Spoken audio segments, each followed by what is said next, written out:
నమస్తే ప్రజా ప్రతినిధి న్యూస్ కి స్వాగతం. సూర్యాపేట జిల్లా SP Narasimha Suryapet town police station ను ఆకస్మికంగా తనిఖీ చేసి ట్రాఫిక్ సీసీ కెమెరాలను ప్రారంభించారు. స్టేషన్ రికార్డులు, కేసుల పురోగతిని పరిశీలించిన ఆయన బాధితుల ఇళ్లకు వెళ్లే ఫిర్యాదులు స్వీకరించాలని సిబ్బందిని ఆదేశించారు. రాత్రి వేళలో పాట్రోలింగ్ ముమ్మరం చేస్తూ ప్రజల ఆస్తులకు భద్రత కల్పించాలన్నారు.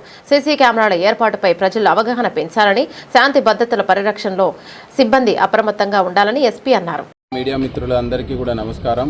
ఈరోజు సూర్యాపేట జిల్లా సూర్యాపేట పట్టణం మొదటిగా వెలిసినటువంటి 1వ టౌన్ పోలీస్ స్టేషన్ని ఈరోజు ఇన్స్పెక్ట్ చేయడం జరుగుతుంది. దీనికి సంబంధించి ప్రధానంగా ఈ ఇన్స్పెక్షన్ అనేది మన పోలీస్ స్టాఫ్ క్రమశిక్షణ ఎలా ఉంది, వాళ్ళ పనితీరు ఎలా ఉంది, అదేవిధంగా ఇంకా మనం ఏమైనా మెరుగుపరుచుకోవాలనేటువంటి ఉద్దేశం ఒకటి.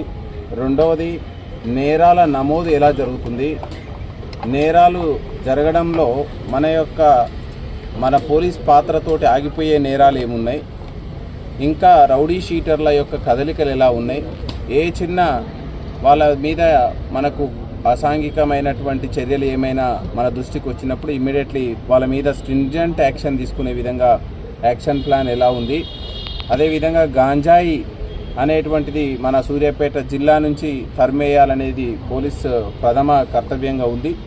దానికి సంబంధించి ప్రీవియస్లీ అరెస్ట్ అయినటువంటి గాంజాయి నేరస్తులని ఫ్రీక్వెంట్గా కౌన్సిలింగ్ పేరుతోటి పిలిపించి వాళ్ళని మనం పరీక్షలు చేసి మళ్ళీ ఇంకేదైనా ఇన్ఫర్మేషన్ వచ్చినా కూడా దాని మీద స్ట్రింజెంట్ యాక్షన్ తీసుకునేటట్టు, అదేవిధంగా land grabbers Suryapet town 1 town కానీ 2 టౌన్లో కానీ ల్యాండ్ గ్రాబర్స్ యొక్క యాక్టివిటీస్ ఎలా ఉన్నాయి, వాళ్ళందరి మీద మనం స్ట్రింజెంట్ యాక్షన్, అవసరమైతే పీడీ యాక్ట్ పెట్టే విధంగా మనం యాక్షన్ ప్లాన్ సిద్ధం చేసుకోవాలి.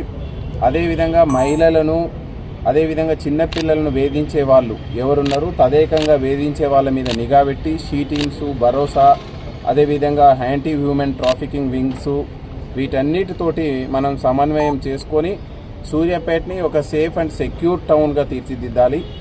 అదేవిధంగా మనకు ఈ యొక్క లాడ్జెస్, హోటల్స్ ఎవరైనా, ఇది చాలా సూర్యాపేట అనేది స్ట్రాటజికల్ లొకేషన్లో ఉంది, హైవే మీద ఉంది, విజయవాడ హైదరాబాద్ హైవే మీద ఉంది, అదేవిధంగా ఖమ్మం నుంచి వచ్చే జంక్షన్లో ఉంది.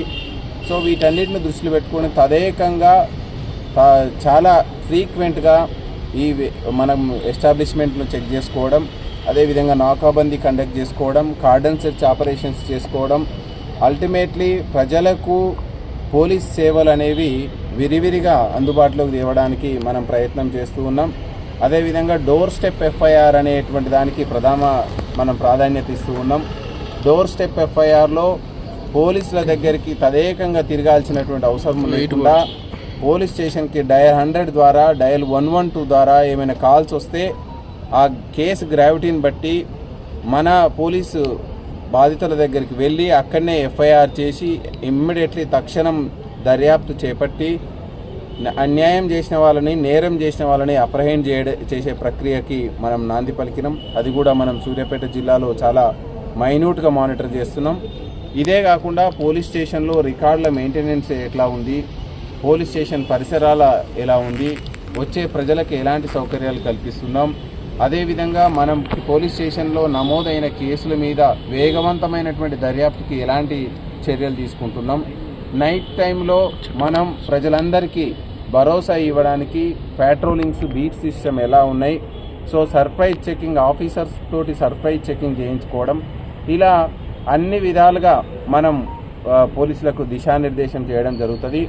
లాస్ట్ 3 సంవత్సరాలు 24, 25, 26 ఈ 3 సంవత్సరాల్లో తీవ్రమైనటువంటి నేరాలు ఏమి నమోదైనాయి, మళ్ళీ అలాంటి నేరాలు నమోదు కాకుండా ఉండడానికి ఎలాంటి యాక్షన్ ప్లాన్ సిద్ధం చేసుకోవాలి అనేటువంటిది కూడా మనం ఈరోజు మనం చర్చించుకొని వాళ్ళకు టౌన్ పోలీస్ స్టేషన్లో ఉన్న ప్రతి సిబ్బందికి దిశానిర్దేశం చేయడం జరుగుతుంది. సిఐ గారికి, డిఎస్పీ గారికి మైన్యూట్గా మానిటర్ చేయాల్సిందిగా ఆదేశించడం జరుగుతుంది. ఈ విధంగా ఒక కూలంకషమైనటువంటి మనం ఇన్స్పెక్షన్ ఈరోజు నడుస్తుంది. సో ఆల్రెడీ గత కొన్ని రోజులుగా మన ఎస్పీ ఆఫీస్ నుంచి కొన్ని టీమ్స్ వచ్చి రికార్డులు పరిశీలన జరుగుతుంది. ఈరోజు ఏంటంటే మనం పూర్తి స్థాయిలో ఈ ఇన్స్పెక్షన్ని మనం కొనసాగిస్తాం.